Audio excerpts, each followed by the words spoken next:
Everyone, start कर रहे हैं हमारी मैक्रो की वन शॉट लेक्चर सीरीज। इस सीरीज के अंदर भी अगेन हम लोग डेली बेसिस पर मैक्रो का एक चैप्टर कंप्लीट करेंगे वन शॉट के अंदर और कोशिश करेंगे मैक्सिमम 30 to 40 मिनट्स के अंदर हम लोग हमारा चैप्टर कंप्लीट करें। आज है हमारा डे 1। आज हम लोग करेंगे हमारा चैप्टर नंबर 1 इंट्रोडक्शन। ये तो छोटा सा चैप्टर है, 20 मिनट्स का चैप्टर है। देखो इस चैप्टर में हमें पढ़ना क्या है कि मैक्रो इकोनॉमिक्स होता क्या है, मैक्रो इकोनॉमिक्स का जन्म कैसे हुआ, माइक्रो मैक्रो में क्या डिफरेंस है, मैक्रो इकोनॉमिक्स की क्या सिग्निफिकेंस है, क्या इंपॉर्टेंस है, इसका क्या स्कोप है, और जितनी भी छोटी छोटी बातें आपके एनसीईआरटी में गिवन है, जो एमसीक्यूज में पूछी जाती है, ये सारी चीजें हम लोग आज के लेक्चर में कवर करेंगे। शुरू करें। देखो सबसे पहले बात करते हैं मैक्रो इकोनॉमिक्स क्या होता है। तो मैक्रो इकोनॉमिक्स पर बाद में आएंगे, सबसे पहले ये समझो इकोनॉमिक्स क्या होता है। देखो इकोनॉमिक्स क्या है, हमें पता है हमारे जो रिसोर्सेज होते हैं वो सारे रिसोर्सेज कैसे हैं, लिमिटेड है, रिसोर्सेज की स्केर्सिटी है, कमी है। फॉर एग्जांपल अगर मैं कंज्यूमर की बात करूं, आप मैं हम सब लोग कंज्यूमर्स हैं, मार्केट में जाके कोई ना कोई चीज खरीदते हैं, तो हमारा सबसे बड़ा रिसोर्स क्या है, पैसा है। पैसे से हम कोई भी चीज खरीद सकते हैं। ये पैसा क्या है, इसकी स्केर्सिटी है, पैसा लिमिटेड है, पैसे की कमी है। लेकिन हमारी वांट्स कैसी है, अनलिमिटेड है। हमें उसी पैसे में बाइक भी चाहिए, बाइक में पेट्रोल भी डलवाना है, कपड़े भी चाहिए, हमें फ्रेंड्स के साथ में पार्टी भी करनी है, अच्छा खाना भी खाना है, सारे काम करने हैं।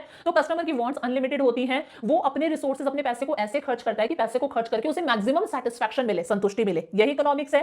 सेम ऐसे ही एक प्रोड्यूसर की अगर हम बात करें तो प्रोड्यूसर के भी रिसोर्सेज लिमिटेड है, उसके पास में जो रॉ मटेरियल है वो लिमिटेड है, उसकी लेबर लिमिटेड है, उसकी कैपिटल लिमिटेड है। वो अपने रिसोर्सेज को ऐसे खर्च करता है, ऐसे गुड्स और सर्विसेज बनाता है कि उसे मैक्सिमम प्रॉफिट हो। यही इकोनॉमिक्स है। यानी कि हम हमारी लिमिटेड चीजों को, लिमिटेड रिसोर्सेज को कैसे स्पेंड करें कि कंज्यूमर को मैक्सिमम सेटिस्फैक्शन मिले, प्रोड्यूसर का मैक्सिमम प्रॉफिट हो। This is economics. समझ में आ गया। अब इको की दो ब्रांचेस होती है, एक होती है माइक्रो इकोनॉमिक्स, एक होती है मैक्रो इकोनॉमिक्स। माइक्रो आप लोग क्लास 11th के अंदर पढ़ के आए हो। माइक्रो मतलब जब भी हम किसी भी इकोनॉमिक इशू को एक छोटे लेवल पर डिस्कस करते हैं, जब हम एक इंडिविजुअल कंज्यूमर की बात कर रहे हैं, इंडिविजुअल प्रोड्यूसर की बात कर रहे हैं, उसे हम माइक्रो इकोनॉमिक्स बोलते हैं, छोटा। लेकिन जब हम किसी भी इकोनॉमिक इशू, इकोनॉमिक प्रॉब्लम को एक बड़े लेवल पर डिस्कस करते हैं, जैसे कंट्री के लेवल पर हम डिस्कस कर रहे हैं कि कंट्री की नेशनल इनकम क्या है, कंट्री में कितना एम्प्लॉयमेंट है, कंट्री में कितनी पॉवर्टी है, कंट्री का कितना लेवल ऑफ आउटपुट है, क्या हमारा जीडीपी है, उन चीजों को बोला जाता है मैक्रो इकोनॉमिक्स। समझ में आ गया। तो ये इकोनॉमिक्स की वो ब्रांच है जिसमें हम किसी भी इकोनॉमिक इशू, किसी भी इकोनॉमिक प्रॉब्लम, किसी भी मुद्दे को एक बड़े लेवल पर डिस्कस करते हैं। यानी कि इकोनॉमी एज अ होल हम बात करते हैं, हम पूरी इकोनॉमी, पूरी कंट्री की बात करते हैं। समझ में आ गया।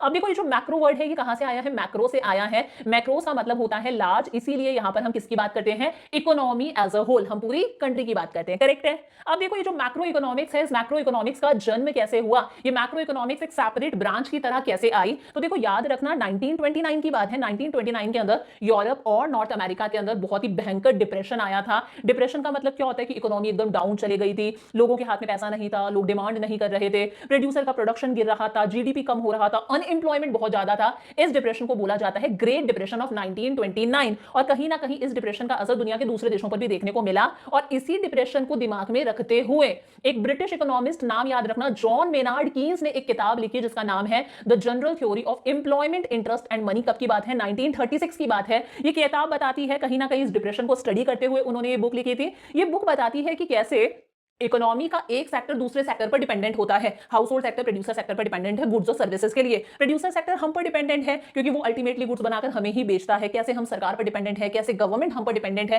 तो ये किताब यही सारी चीजें बताती है और कहीं ना कहीं इसी बुक से जन्म होता है मैक्रो इकोनॉमिक्स का। समझ में आ गई। ये सारी बातें एनसीईआरटी में गिवन है, आपके एमसीक्यूज में पूछी जाएंगी। एक छोटा सा क्वेश्चन और बनता है, इन्होंने 1919 में एक बुक और लिखी थी जिसका नाम था the economic consequences of the peace. समझ में आ गया। तो 1929 के अंदर ग्रेट डिप्रेशन आया यूरोप और नॉर्थ अमेरिका के अंदर, और इसकी वजह से कहीं ना कहीं इसी डिप्रेशन को दिमाग में रखते हुए जॉन मेनार्ड कीन्स ने एक बुक लिखी थी the general theory of employment, interest and money in 1936। और यहीं से शुरुआत होती है मैक्रो इकोनॉमिक्स की। क्लियर है।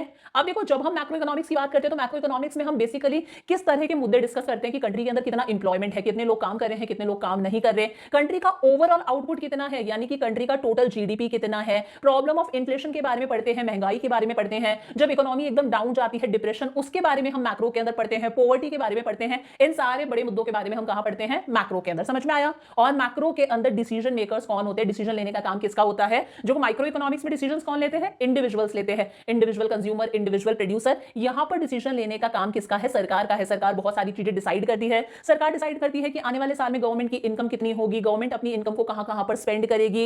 Reserve bank of India decision लेता है। जितने भी मनी से रिलेटेड डिसीजंस होते हैं, मॉनेटरी पॉलिसी बनाने का काम किसका है, आरबीआई का है। आरबीआई कंट्री के अंदर मनी की सप्लाई को कंट्रोल करता है, इन्फ्लेशन इन्फ्लेशन डिफ्लेशन को कंट्रोल करता है, और शेयर मार्केट को कंट्रोल करने का काम किसका है? सेबी का, securities and exchange board of India. और इन सब का मेन मोटिव क्या है? सोशल वेलफेयर की, सोसाइटी का भला होना चाहिए, हमारी सोसाइटी का जो वीकर सेक्शन है उसका भी भला होना चाहिए, उसका भी कल्याण हो। समझ में आ गया? एक एमसीक्यू और बनता है, who is regarded as father of modern economics. तो नाम याद रखना, Adam Smith is regarded as father of modern economics. Google मत करना, गूगल करोगे तो आएगा पॉल सैमुअल्सन। हमें एनसीईआरटी के हिसाब से चलना है, एनसीईआरटी सबसे ऑथेंटिक है। एक क्वेश्चन और, इन्होंने भी एक बुक लिखी थी बहुत पहले 1776 के अंदर, क्या नाम है? An inquiry into the nature and cause of the wealth of nations. तो इस तरह से क्वेश्चंस बनते हैं कि ये बुक किसने लिखी थी। समझ में आया? तो अच्छे से देख लेना, एमसीक्यूज ज्यादा बनते हैं इस चैप्टर से, बड़े क्वेश्चंस कम बनते हैं। समझ में आ गया?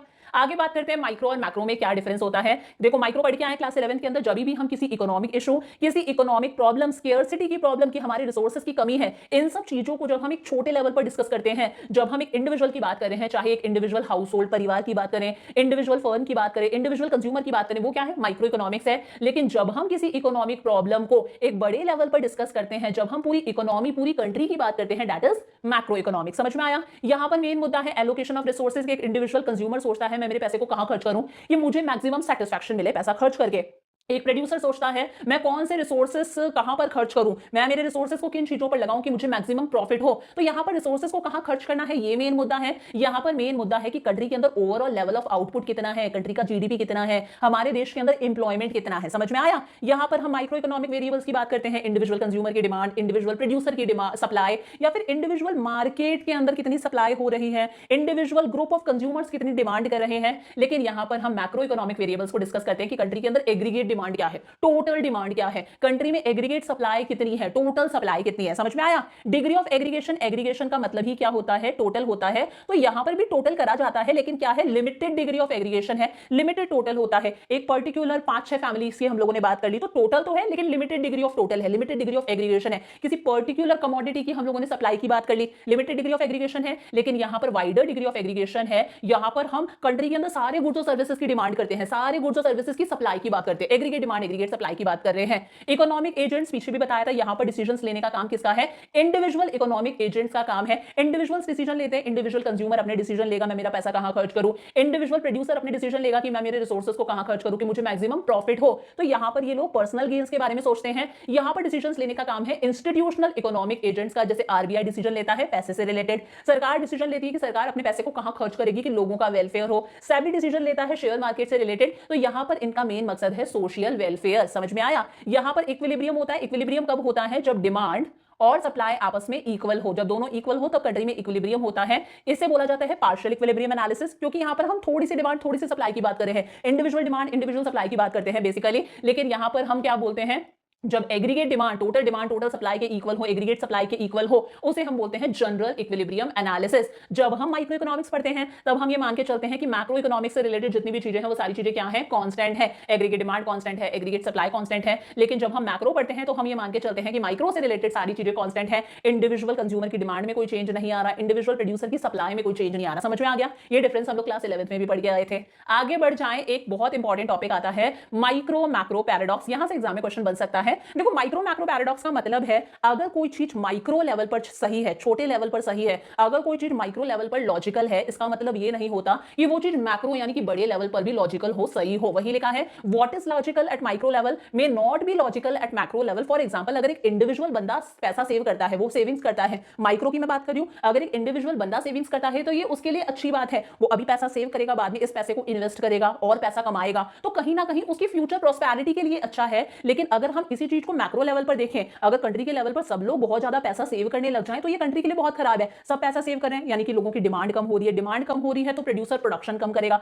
कंट्री के अंदर आउटपुट कम होगा, प्रोडक्शन कम है, कहीं ना कहीं ज्यादा से ज्यादा लोगों को नौकरियों से हाथ धोना पड़ेगा, प्रोडक्शन कम है तो लोगों को निकालना पड़ेगा ना, ज्यादा प्रोडक्शन मतलब ज्यादा इंप्लॉयमेंट, कम प्रोडक्शन मतलब अनएम्प्लॉयमेंट। तो वही है, जब ज्यादा लोग पैसा सेव करने लग जाते हैं तो डिमांड कम होती है, डिमांड कम होती है तो प्रोड्यूसर इन्वेस्टमेंट कम करेगा, प्रोडक्शन कम करेगा, कंट्री के अंदर लेवल ऑफ एम्प्लॉयमेंट गिरेगा और हमारी इकोनॉमी चले जाएगी पॉवर्टी और डिप्रेशन वाले मूड के अंदर। तो समझ में आया, इंडिविजुअल बंदा सेव कर रहा है विच इज गुड, बट पूरी इकोनॉमी अगर सेविंग्स कर रही है तो वो बहुत ही खराब है। इसी को हम बोलते हैं माइक्रो मैक्रो पैराडॉक्स। समझ में आ गया।